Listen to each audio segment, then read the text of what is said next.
The following program is produced by Marshfield Community Television.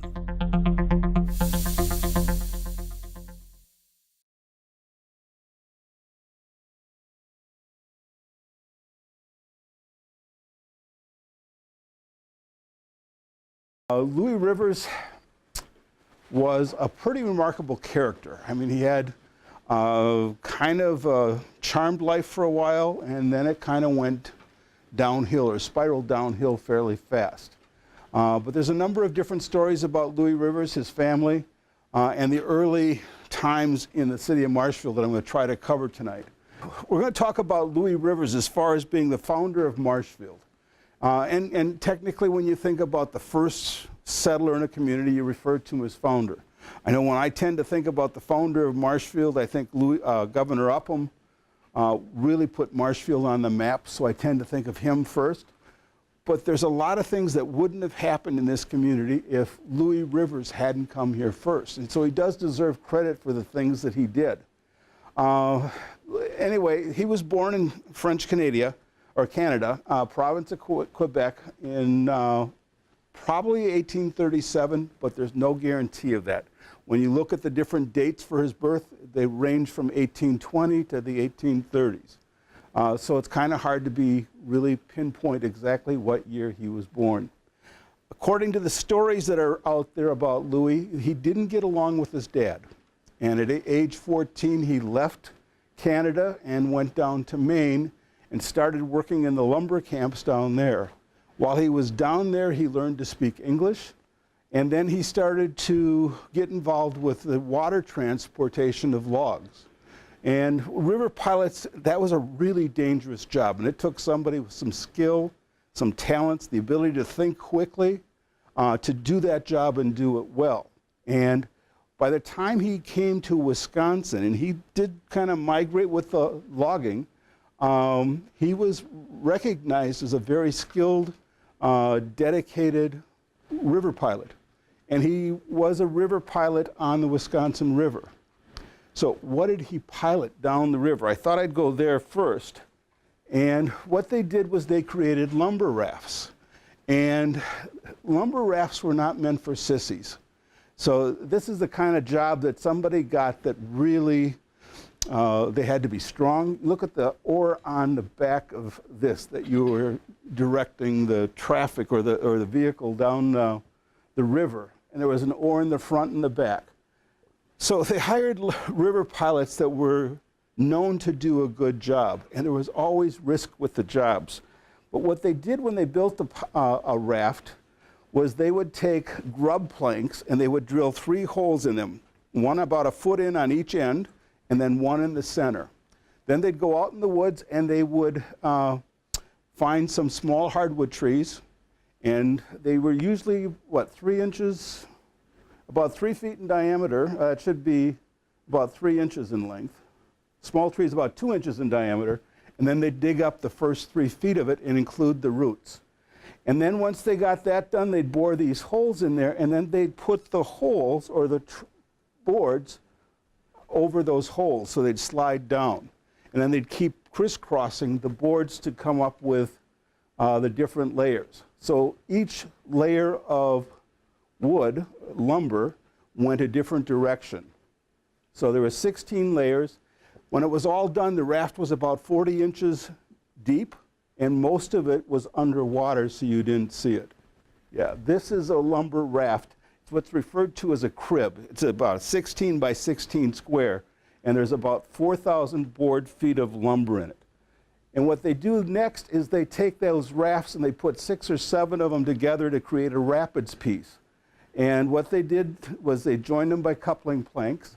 And in this picture, you can see a coupling plank right here. And it goes over a joint, and there's a grub stake coming up there, and then they wedge it in there to lock them in. And what they'll do is they'll put 6 or 7 of those together in a single file, because as they go down the rapids or the fast water, that takes that abuse better than if it was just a single crib. And so they put them together and go down the rapids. When you were dealing with slightly slower water, then they would sometimes take two rafts and put them together, and they'd create what was referred to as the Wisconsin raft. And this is an example of a Wisconsin raft. It's two rapids pieces attached side by side. And then if they were going down the water slow and they just wanted to meander down the river, they could put 3 or 4 of them across and create what's referred to as a fleet of lumber. Now, if each crib, this would be a crib here, contains 4,000 board feet of lumber, think how much lumber is going down the river at that time. And those river pilots were responsible for that. And the lumber companies wanted them to get it to the destination. So they had a fairly big responsibility when it came to getting that to them, and they wanted to be safe at the same time. So in the summertime, or in the springtime, I should say, Louis Rivers probably was running the rapids, taking the lumber down. And then in the wintertime, he was in one of the lumber camps working. In Clark County in 1859 or 1860, he was actually in a lumber camp where he met his future bride, Mina Maines. At the time, she was 17 years old. She was a very attractive young lady. Her father was the camp foreman, and she looked at him and basically fell in love, according to the story goes. He was tall, handsome, had the best job in the world, got paid well, and they ended up getting married in 1860. From Clark County, they went down to Juneau, or to Necedah in Juneau County, and put up a hotel, or owned a hotel called the Juneau Hotel, and had kind of developed a good reputation for being hotel operators. They became the parents of 2 daughters, Chloe and Della, and Chloe died while they were still living down in Necedah, and Della died once she came here to Marshfield. But because of their reputation as business people, when the railroad, the Wisconsin Central, was pushing through this area, they came and talked to Louis Rivers, this is the story, and asked him to come up here and set up a way station in what would have been referred to as Section 32 at the time, because we're 32 miles from Stevens Point. Now, there's debate and discussion sometimes about whether he was given the land or he purchased the land.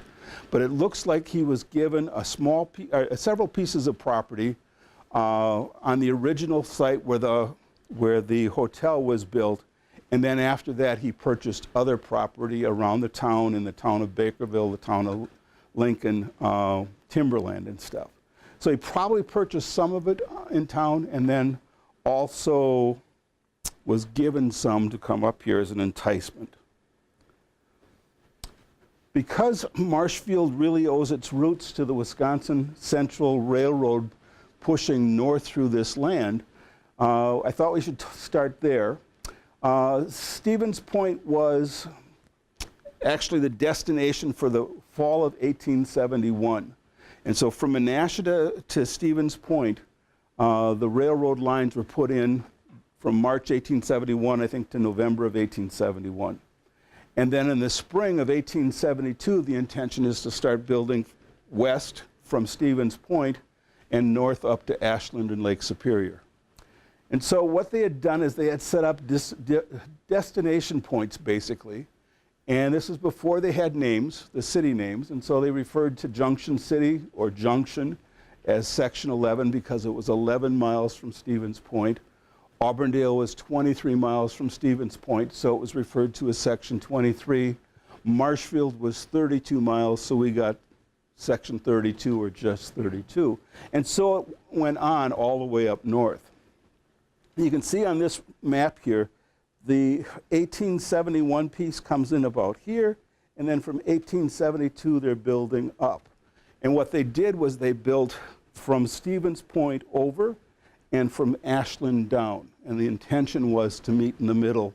They didn't get it done the first year, but the intention was to have it done sometime in 1873. Now, this is our French-Canadian founder, Louis Rivers. And there's a couple things. I should talk about this picture first because I was going to do it before and I didn't. For a long time, they thought there was no pictures of Louis or Frank Rivers around. But Louis has relatives, and there's still relatives in town related, or individuals in town related to Louis Rivers. Exactly what the connection is, we don't know. But the Trudeau family had a tintype that was given to them because Frank Trudeau was baptized and his baptismal sponsor was Frank Rivers. Now, Frank Rivers is supposed to be a cousin.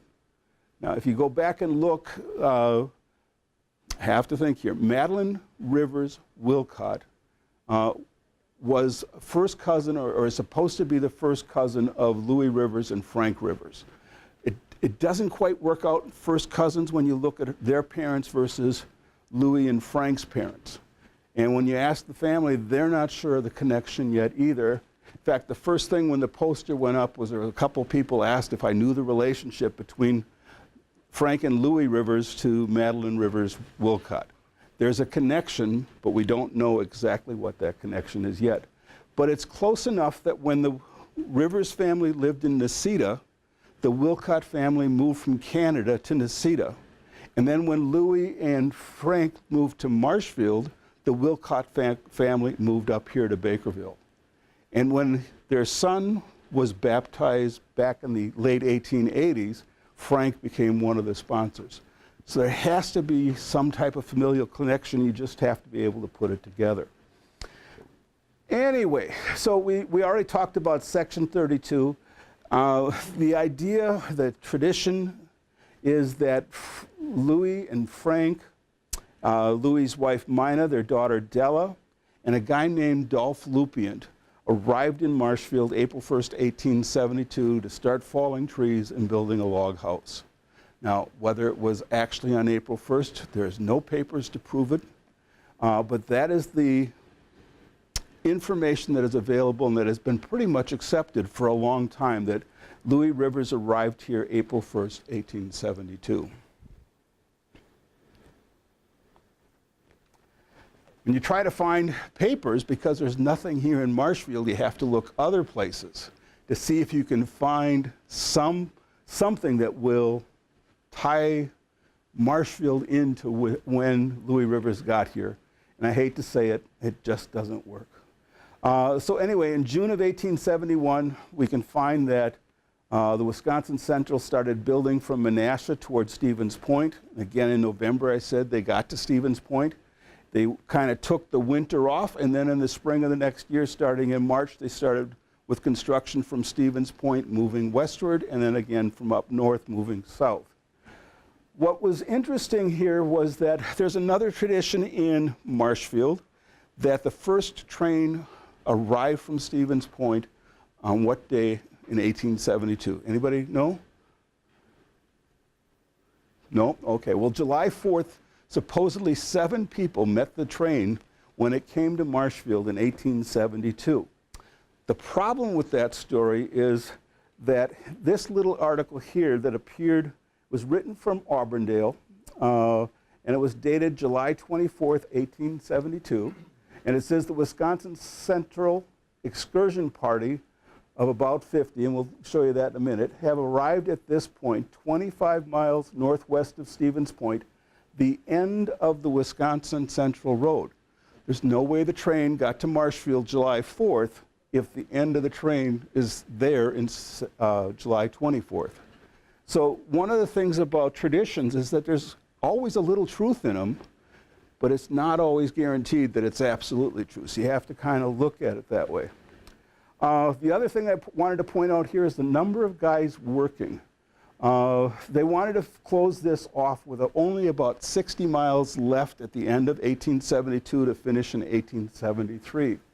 And they had 400 men working on clearing the railroad path and putting down the rails and extending those lines west and north, which is a lot of people. When you think if they're going to get to Marshfield and spend their time in that little log hotel that Louis Rivers built, it's kind of small for that.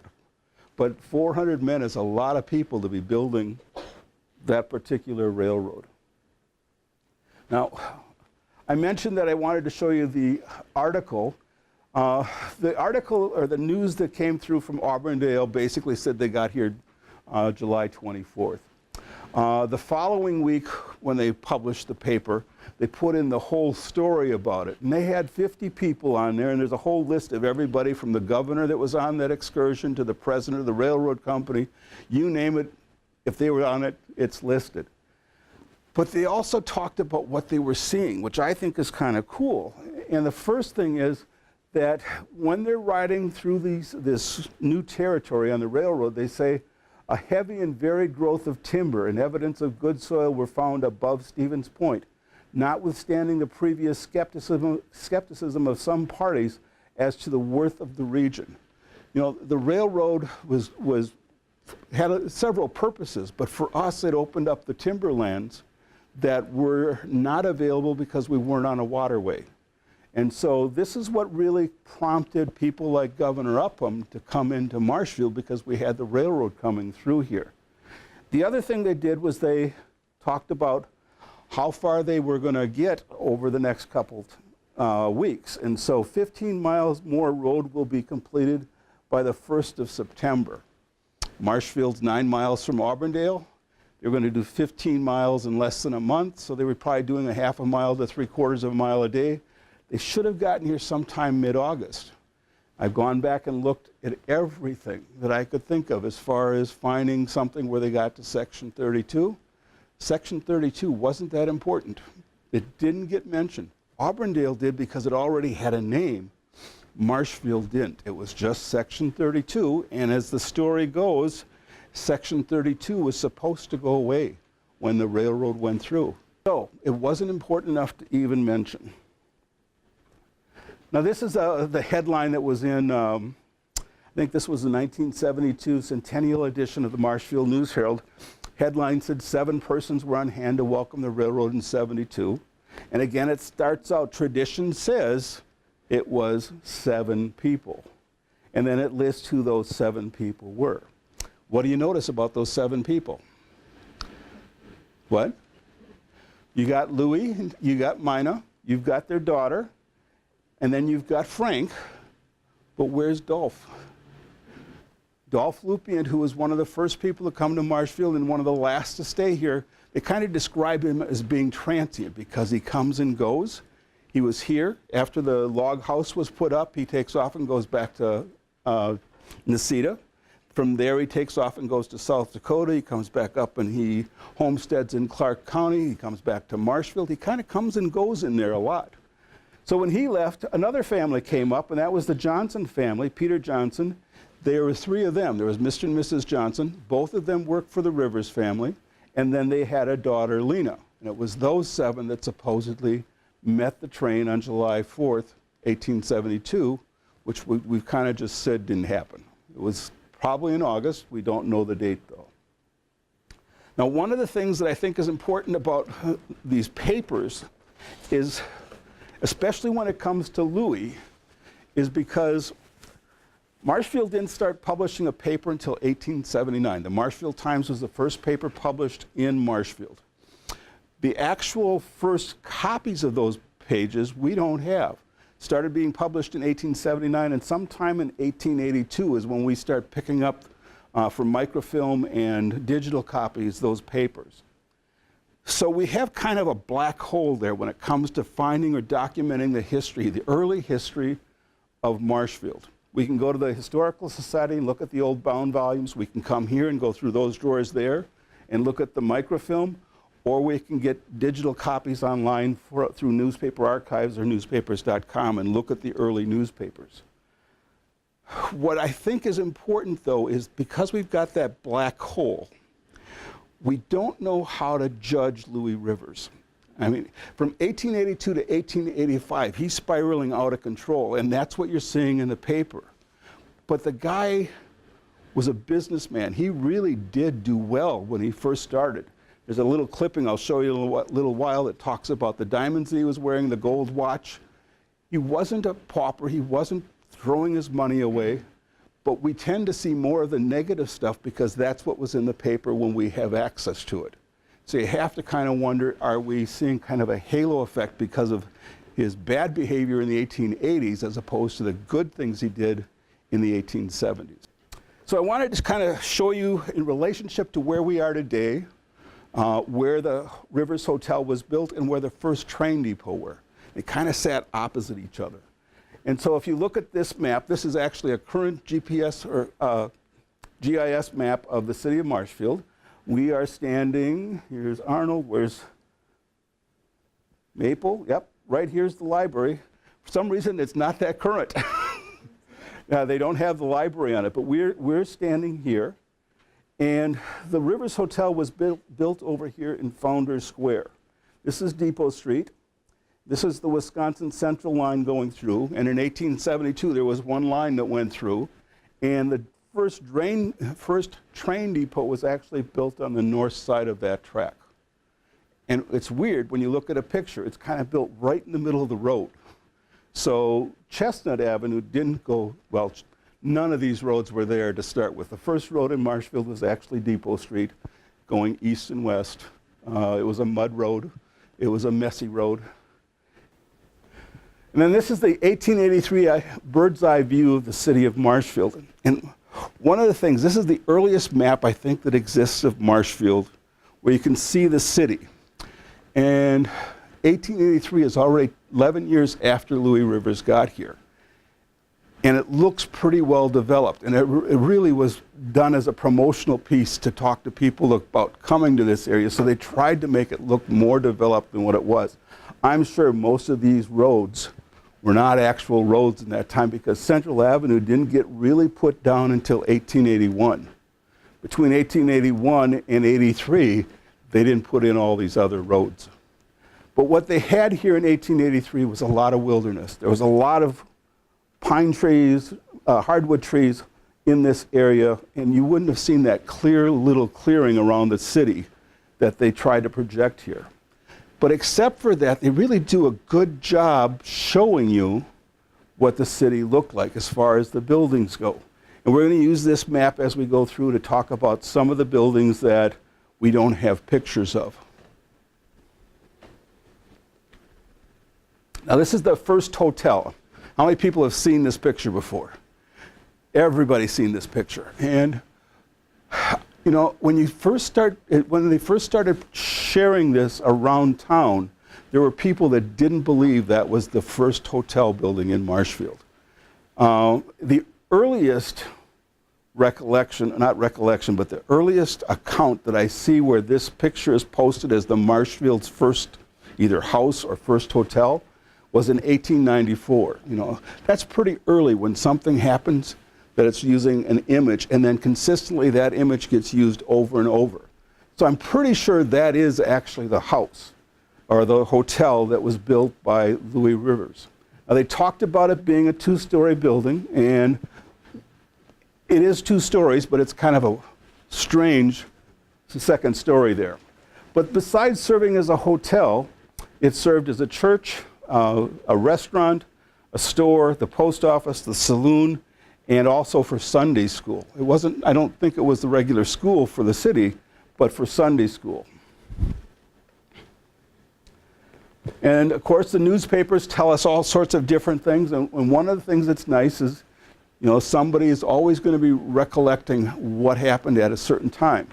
So in 1956, when the county was celebrating its anniversary, the Catholic priest in town, Father Shue, I think it was Father Dillenberg, put together a history of the first masses in town. And the first Catholic Mass was actually celebrated in Louis Rivers' home in 1874. So, quote unquote, it got used as a church. In 1875, an article appeared in Stevens Point talking about the Rivers House and its eating establishment. So it was used as a restaurant. And then when the county board considered whether or not Marshfield should be separated from the town of Auburndale and the town of Seneca to create a new town of Marshfield in 1875, the first meeting was in the store of Louis Rivers. He was also one of the first supervisors for the township. So it's been used for a lot of different things for a lot of different reasons over the years, or it was for over the years. It also served as the post office, and I love this particular document because it's the application of Louis Rivers to become postmaster. It's dated 10 June 1873. It uses the name Marshfield as far as the name of this town. He received his appointment on 16 July 1873. In the form, it's difficult to read, but he had to talk about where the other post offices were nearby. And so he had Unity listed, Stevens Point listed, and Nasonville listed. And then he had to sign it. Now, Louis Rivers could neither read nor write. But look how nice and neat his signature is there. So I'd like to know who signed for him and whether that's a legal document. He was only the postmaster for a few years, though. He served 4 years, and at the time it was a presidential appointment, so as soon as some policy or politics changed, the next guy was appointed. And so E.S. Rennie came in on July 1877. Now, I've always been curious what some of these high government officials get paid. And so I went looking, and Louis Rivers earned $12 for the year for his first year as postmaster. Now, it might have been because it's a part of a year, because this was 1873 and he didn't get appointed until July 1873. It might have been based on the number of people living here. And what do we know about 1873?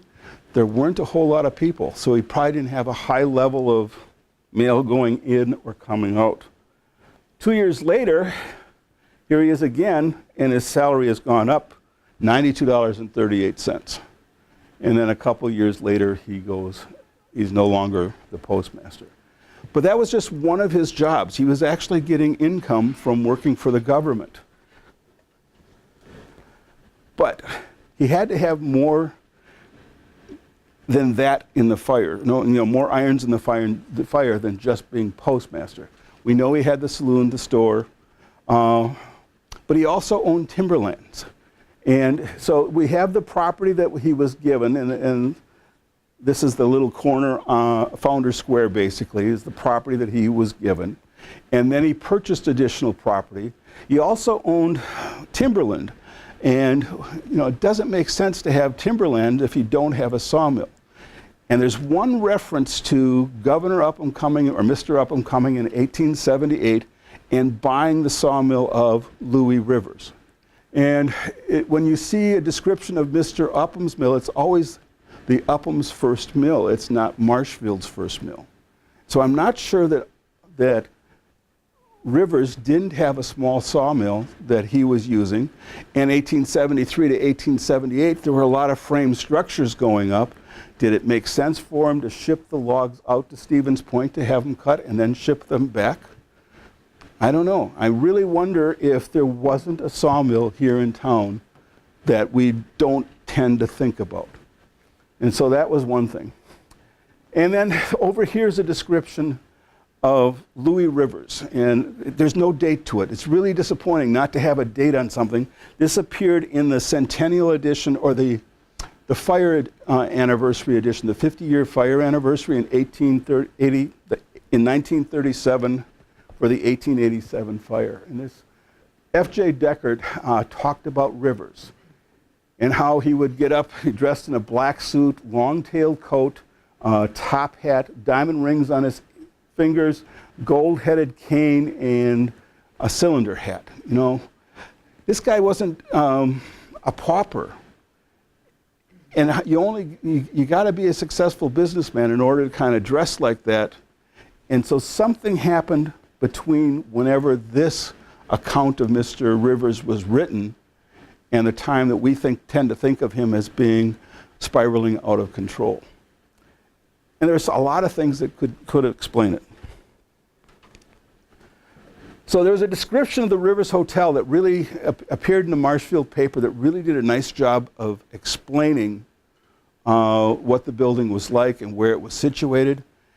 And there's always, every time that someone says this is where it was located, this was what the rooms were like, somebody else will say, oh, no, there was a window on the west side of the door too. That's not the right house because there should be 2 windows. I'm not sure, that I can't say that that's definitely the Rivers house. I can tell you that there was discussion, debate as it appeared, and some people had good arguments, but others came in and said, this building faces south on Depot Street. This is the west part of the building. This is the east part of the building. This is the frame kitchen that was added on. And then on the interior, they go in and talk about Mrs. Rivers' room was north of the dining room, so on the back side of the building. Della's room was off the kitchen, so on the back side of the building. West side had a stairway, which cracks me up to think of a stairway, a bar, groceries and dry good, all on the west side of this building. But it was the kind of thing that people remembered what the building was like and could go in and describe what the inside of it looked like. And remember I mentioned there was this connection between the Wilcotts and the Rivers. The person that gave the inside description of it is again related to the Wilcotts. And so it would have been someone, if they're family, that would spend more time there. So it's possible that this, not possible, it's very probable that this is the Rivers Hotel, and it's just some people remember it differently than others. And in 1936, there was a series of articles written. First, they came up with this description. It was just a description I gave you. That appeared April 6th, 1936. And then the disputes started coming up where 1 or 2 people would come up and say, oh, no, it can't be that.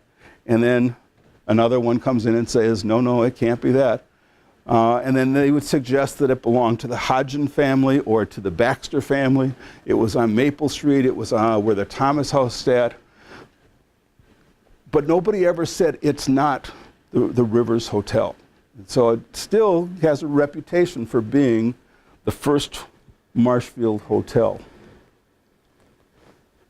The question becomes, is whatever happened to it? We know that Louis Rivers put up a new hotel in 1879, 1880.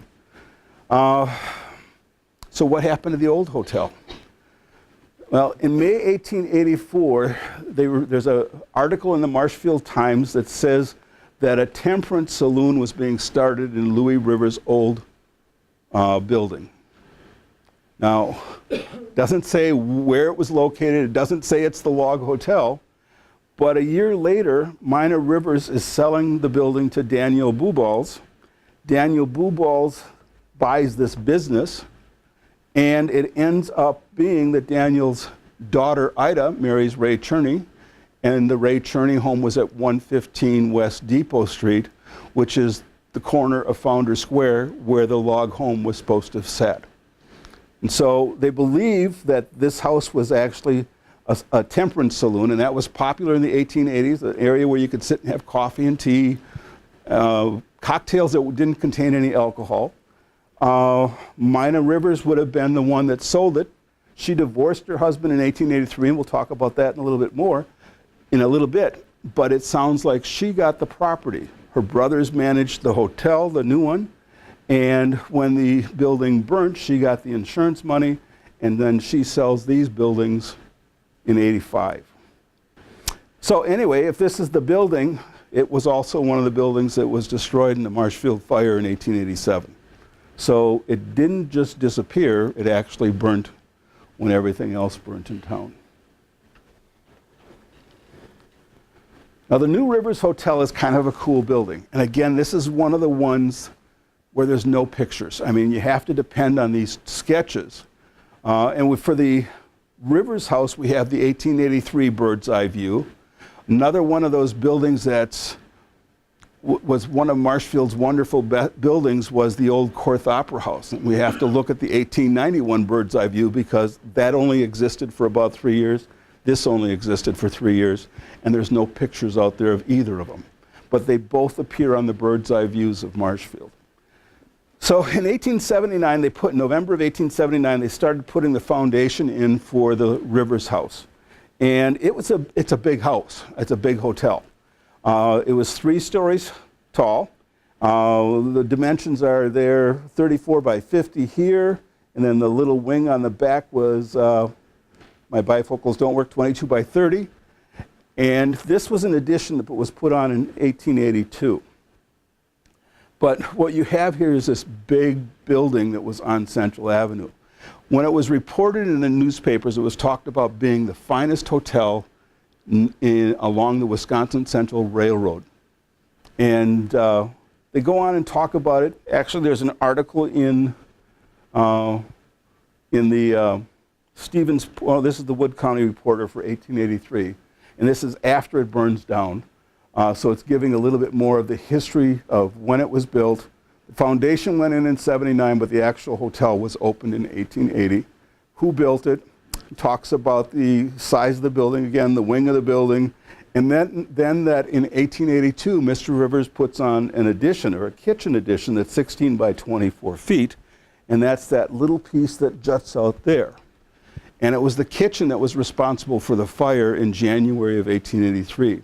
What they had done was they had kind of monkey-rigged the chimney to go up into the existing chimney, and it had to bend, and something separated, and it caught on fire, and then it just kept burning. They couldn't get to it to put it out. And we'll talk about the fire in just a second. So the fire occurred on January 23rd, 1883. When I think about the weather last week one day, when it was really cold, imagine trying to be outside throwing water on a fire when it's 23 degrees below zero. That was cold. People went from their car into the house, didn't waste any time. Well, in 1883, when that fire started at 8:30 in the morning, all the water was frozen.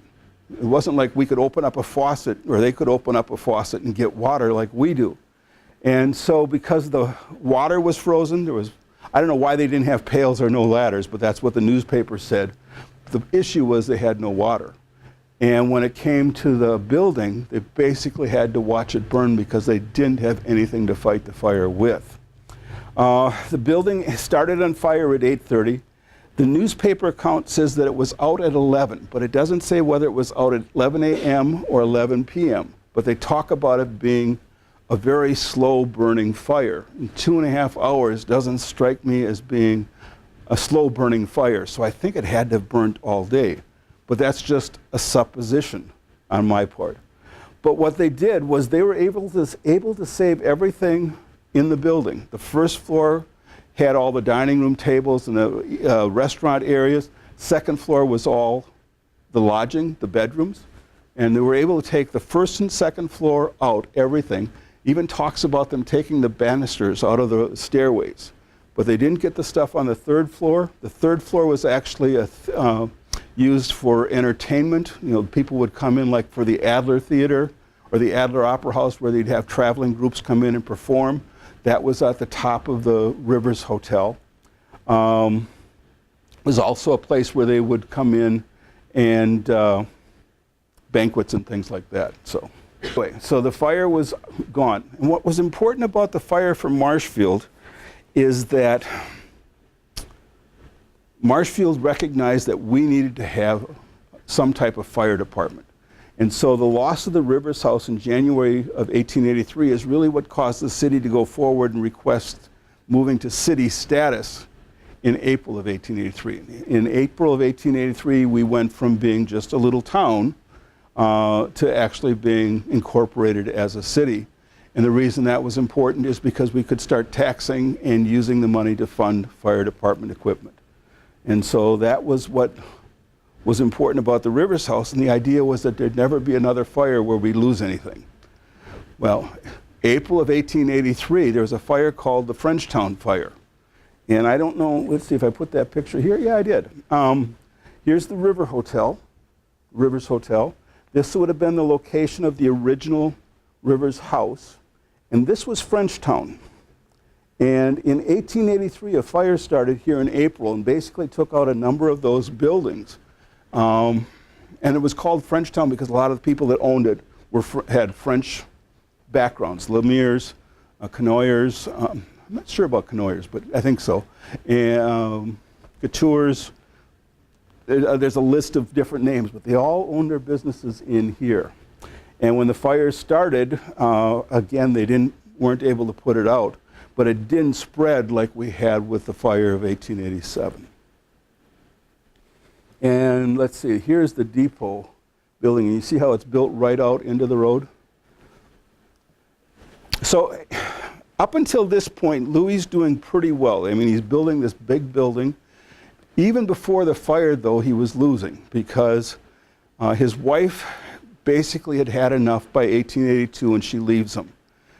In the newspaper account, it says that he had had several disreputable encounters, and she couldn't put up with it anymore. So she goes back to her parents' house in Neillsville, and the following year she divorces him. In the divorce settlement, somehow she gets the hotel, and I have to go back and do some checking about Wisconsin property laws at the time because her brothers are actually the ones that manage it.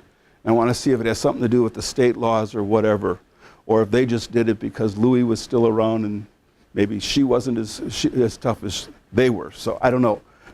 It's just something to be curious about. So anyways, he had been prominent, he had been wealthy, he'd been considered a leading citizen. He was on the board of supervisors. He was several different businesses. He was a successful businessman here in Marshfield.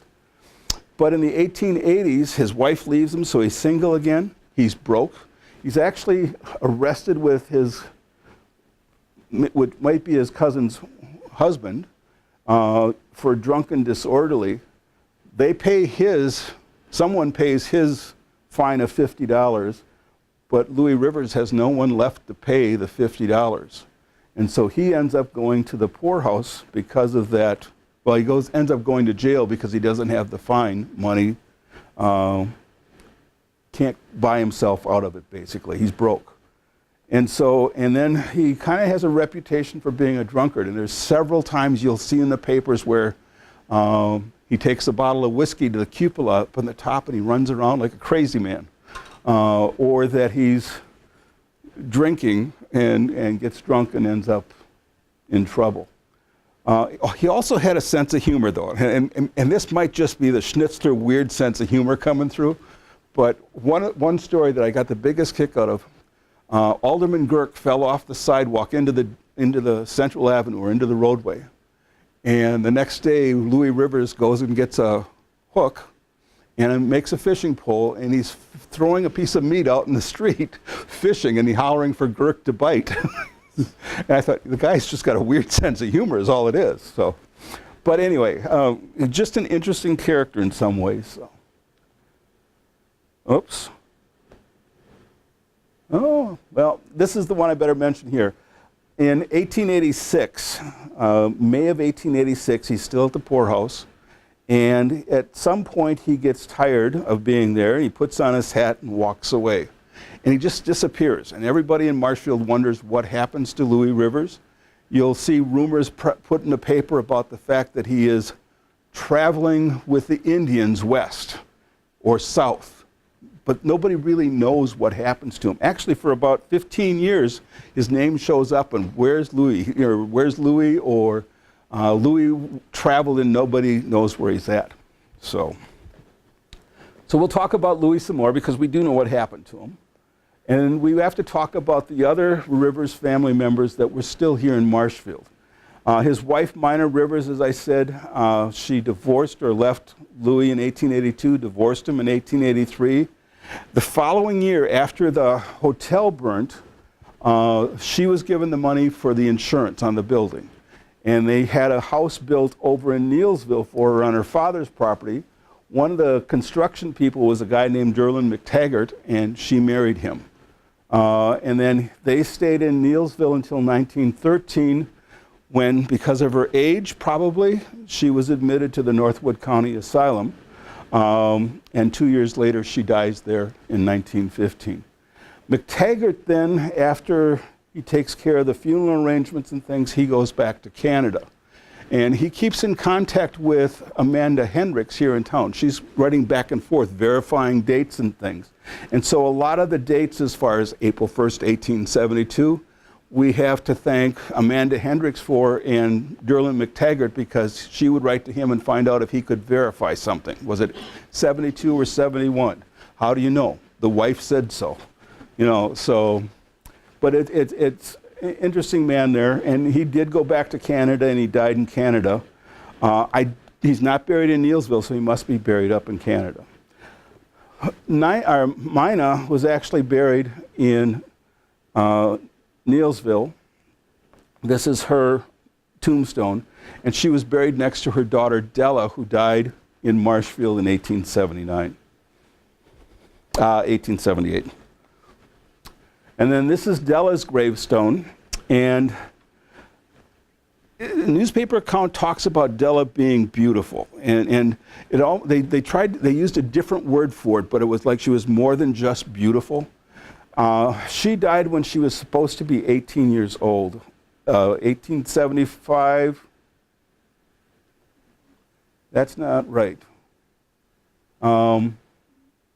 Is it? Okay. That's what it says, but hang on a second. So on her tombstone, it says, it's read as 1875. She was supposed to have been born in 1857. Louis and Mina didn't get married till 1860. I doubt that she was born in 1857. She went to Catholic school from Marshfield, which I thought was kind of cool, because in 1870s, you don't picture kids from a small rural town being sent to a Catholic school outside of town. But she was. She actually went to school in Stevens Point so that she could go to a Catholic school. When she came back, she was engaged to a guy named Francois Xavier Buren. He was down from the Southwood County.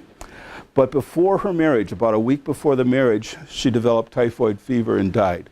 She's actually buried in her wedding dress. It's a dove-colored dress. And she was buried next to her uncle. But then when her grandmother died, her body was exhumed, and she was moved to another spot so that she could be buried, her mother could be buried next to her later on, and her grandmother was buried next to her son.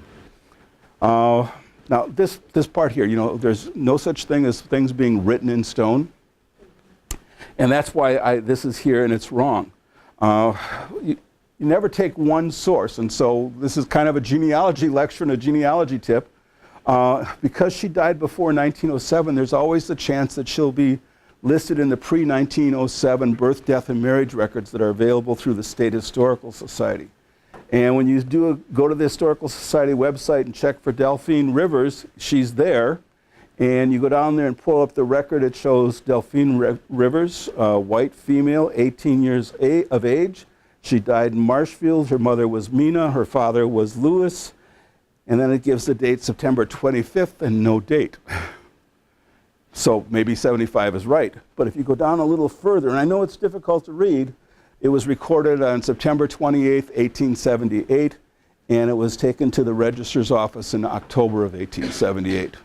And so that fits with her death occurring in 1878. What? Was it a delayed record? No, it fits with the stories otherwise, too. So, but it's just one of those things that when you're doing family history or local history, because they do cross over, you have to check all the records that you can to find different sources. So I think the date is right, that it's 1878. It's just wrong on the stone, or the interpretation on the stone was wrong. Now, Frank Rivers, the brother of Louis, he never married. He was the one that could read and write. He was really the clerk at the hotel in Juneau, or in Necedah, and he was also the clerk in the hotel here. When Louis was unable to read something, which was always, he acted as postmaster, and then when Frank wasn't around, Louis would hand all the mail to the customers and let them pick and choose what was their mail. In 1882, and this coincides with the time when Mina left Louis, he leaves Marshfield and goes to Merrill. And he spends the next couple of years in Merrill. He comes back and forth to Marshfield. Here's an example in 1883. Frank Rivers of Merrill called at the office, and he talks about business and stuff up there. But he comes back and forth and visits, so there's still a connection. I'm not sure if the connection is with his brother or if it's with his sister-in-law, because he went to Neilsville and visited too. But he does come back and forth. And then in 1898, he spent a couple years in Maryland, and then he moved back to Juneau County, and he was living in New Lisbon, and in 1898, he developed cancer and passed away. Now, one of the things that's nice about his certificate is we're trying to find out who Louis Rivers ties into, and so here we have a known sibling, and it lists his father as Joseph Rivers, and his mother as Lucy. And so we've got some information that we can attach to Louis with that also. But what about Louis? Louis had a life after Marshfield. That was the first thing. When you read some of the stories, they were afraid that Louis had left Marshfield and died. You know, they didn't know anything about him. He just kind of disappeared. 1886, when he walked away, his whereabouts were basically unknown. And so there were lots of different stories that circulated. Some said that he went to Montana. Actually, someone in Necedah in 1891 said they received a letter from him and he was in Montana. There was a newspaper account of him going or traveling with the Indians to Oklahoma or Kansas. And then letters came up. Oh no, this guy came in and said that he had heard from Louis Rivers and he was actually in Nebraska. Now, this guy happens to be my great-great-uncle, and he has a reputation for being an exaggerator. And you know, actually in his Civil War pension papers, the neighbors said he tends to exaggerate everything. And so when I read this the first time, my grandmother showed me this back in the 1960s, maybe the 70s. But anyway, I thought, oh, this is cool. So who's this Duque guy? Because I had no idea at the time. But as you read through this, you know, he talks about him having, the ground alone is worth $25,000. He's got 6 years, $70,000, everything, big numbers and things like that. And it sounds like he's doing really, really well. Well, he heard from him, or somebody heard from him. And again, 1892, 1891, there seems to be some type of communication going on. I haven't figured out why or how he would have heard from him. But it would be nice to know that yet. But there's correspondence going back and forth between somebody that's connected to Louis and Marshfield. In 1900, he actually writes a letter to a lawyer in town named Frank Cady and includes a picture of himself. And this is the picture that he includes. And it talks about that he was in, does it say Oshkosh? Oh, he's just in the state of Nebraska there. So he says where he's at. And after that, the people in Marshfield get all excited about the fact that Louis Rivers is alive because they thought he was dead. And they start planning a big party. And so to entertain Louis Rivers, Marshfield's first settler, they send him an invitation. Then they send him another invitation and say, if you come on July 4th, we can have a parade, and you can ride in the front coach, and we'll have honor guards for you and everything else. He never showed up. I mentioned Amanda Hendricks. Amanda was probably one of the best historians around, but she questioned this, and she wrote over in the corner, and that's Amanda's writing. If you look at enough of it, you know exactly who wrote it when you see it, and she put down hoax, question mark. And I really don't think it's a hoax. I think this is the image that was sent, and it probably is Louis Rivers. It actually in 1902 was the Blodgett Hotel menu. The Historical Society has the original for this now. Torkel Billy actually had this and the picture of the hotel, the original. There were more pictures of the hotel than of Louis Rivers, but this is most likely him. Because when we go looking for him, we do find him in Nebraska. So what was Louis doing in Nebraska? It floors me. In November 5th, 1886, he left Marshfield in May and went right to Nebraska and filed for a homestead. He must have sat there and wondered what he could do with his life to get it started again, and decided, I'm going to go homestead land. The guy wasn't stupid. I mean, I think he really thought this out ahead of time. And so he goes to Nebraska. What? Oh, thank you. Anyway, so he goes to Nebraska and he applies for a homestead application. Now, you have to say that you are over 21 years of age. that you've declared your intention to become a citizen of the United States if you weren't, and never have borne arms against the United States. So those things are usually written down there. And then again here, we know that Louis Rivers couldn't read or write, and so when he signed this in November of 1886, he just put his little mark there. That's important because he does learn to read and write. Or I don't know if he reads, but he does write. And so what he had to do in order to fulfill his obligation for this homestead was over the next 5 years, he had to build a home on the land, cultivate the land, and maintain it for 5 years. Louis tends to do his own thing, and he actually stayed there 8 years before he filed his satisfaction. 1893, 1896, 7 years. And so in 1893, he's going to fulfill his or prove his claim. And what that does is it creates a really good set of records for people to look at.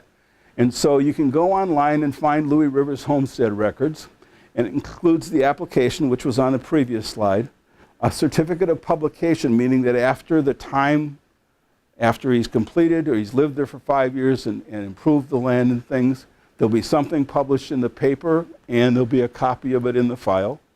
There'll have to be some type of proof, and the proof is usually an affidavit that the individual, the entryman, signs in or swears to, and then he has witnesses come in and swear to it. A final certificate, that's something that the government fills out, and then depending on what they ask for, other records. It might be naturalization records if you're foreign born, if you were in the Civil War and you're claiming the time served to count against the time you have to spend on the property before it's granted to you, proof of military service, or if the original entryman dies and somebody else is completing the homestead application, a wife or child, then you have to have proof who that was. But here you got Louis Rivers coming into Alliance, Nebraska, and he lives there until 1893.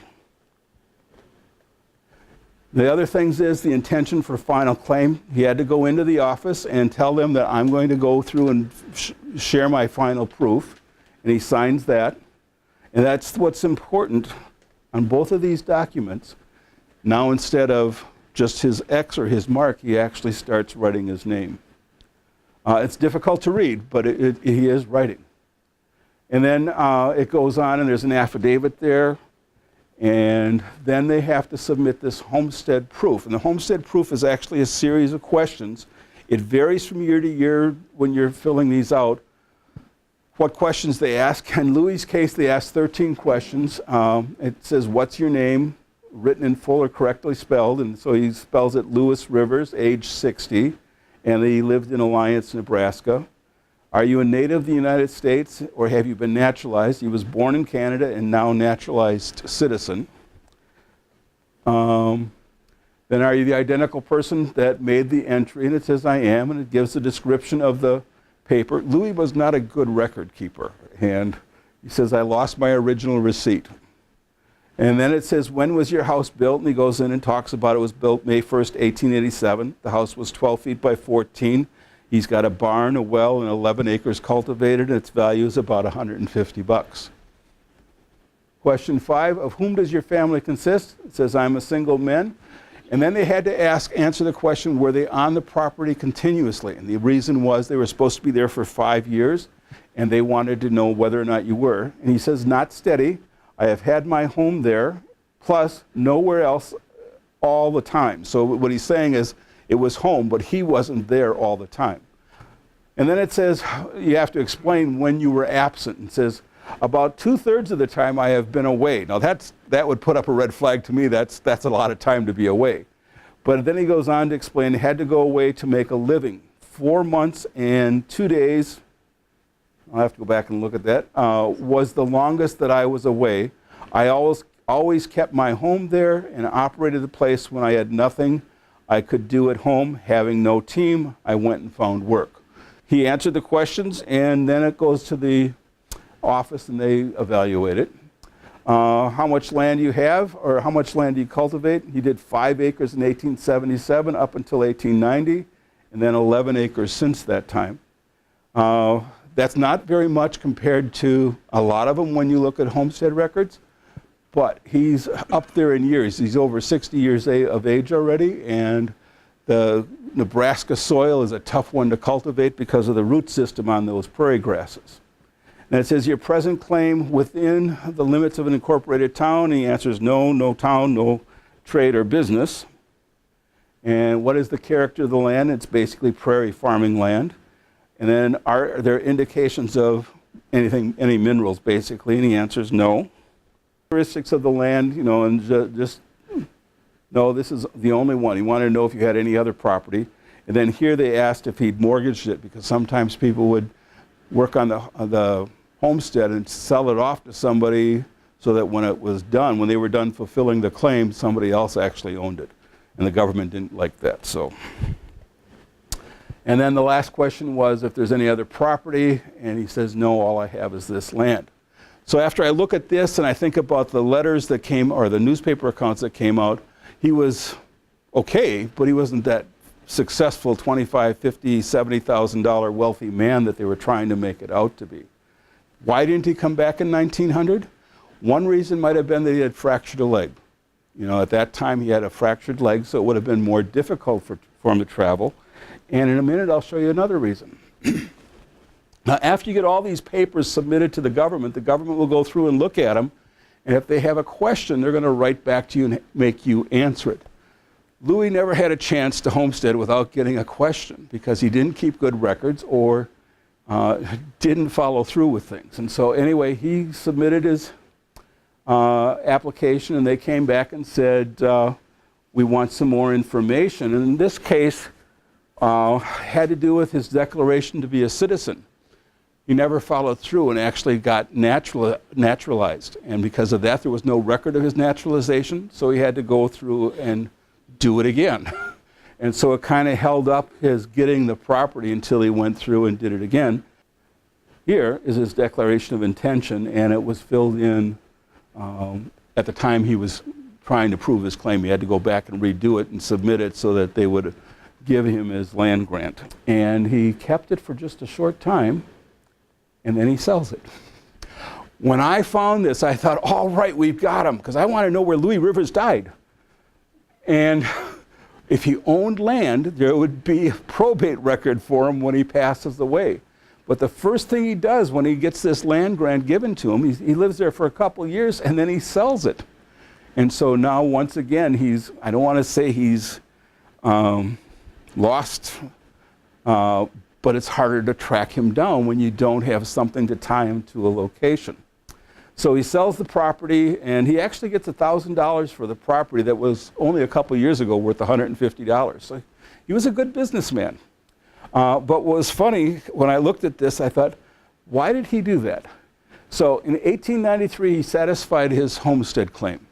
The first thing the government does when you satisfy your homestead claim is they send you a patent. The patent has to be registered with the Register of Deeds before it can be sold. He gets his in 1893, he sells the property in 1897, and in 1906 he goes in and registers the patent. You know, technically that was probably an illegal sale, but Louis had something on his mind. He probably read the rules when he got to it, and that's that he was going to homestead another piece of property. Before he did that, though, he went off and got married. So Louis Rivers got married a second time. His second wife was Minerva, or Minnie Rogers, and her parents aren't listed on the wedding certificate. His are, though, and he's the son of J. Rivers, which kind of fits with Joseph Rivers. And my wife and I argue about what this name is. I see M. Lucy, but I think I want it to be Lucy, and it's a French Canadian. They're usually Marie and an M. dot a name, and they go by that name. And so I see Lucy when I look at right here. I don't know if you guys can see it. It looks like an L-O-U-C-Y. I'm not sure. Other people see stuff that starts with the letter V. And so it's tough to say what his parents' names are, but we're still trying to look at that to find out what the relationship is with the Wilcotts. So they get married in 1900. He's 67 at the time, she's 52. And they actually are married for 16 years. So life goes on for Louis in Nebraska. And after the marriage in 1900, for some reason, he is not on the census with his wife in 1900. She's listed as the head of the household by herself and married, and he's not anywhere to be found on the census. 1910, they're listed as the husband again. But in 1906, he decides he's going to apply for another homestead grant. Now, the homestead laws changed over the time. So at first, you could have 160 acres. Then, depending on where you live, they increased the number of acres, so you might get 480 or 640. And as long as you stayed within the guidelines for whatever the rules were, the law was affecting that particular area, you could apply for a second homestead. So in 1906, he applies for another homestead in Dual County, Nebraska. 1912, he's actually filing his proof. There's one line in there, and I have the folders here. I didn't take any pictures of it, that said basically he could die any day because he's so old. They had him listed as 86. I'm not convinced that's his age. He could have been 75. Because his age pops all over, you don't know. 1913, the final patent is listed. And he actually struggles with this one also for the same reason he struggled with the first one.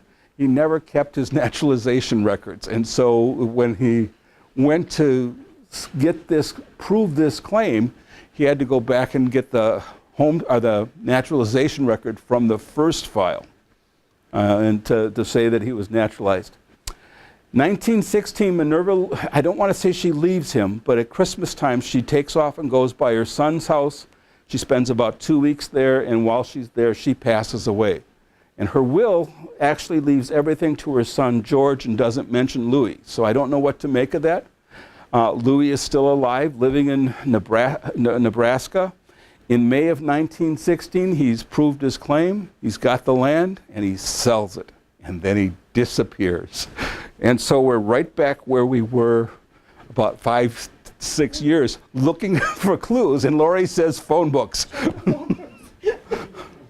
So Louis Rivers is an interesting character, and I really think sometimes that I let the fact that we don't have those newspapers from the 1870s to early 1880s sway me on how I feel about Louis Rivers, because I think we might have gotten a different perspective if there had been newsprint at that time for us.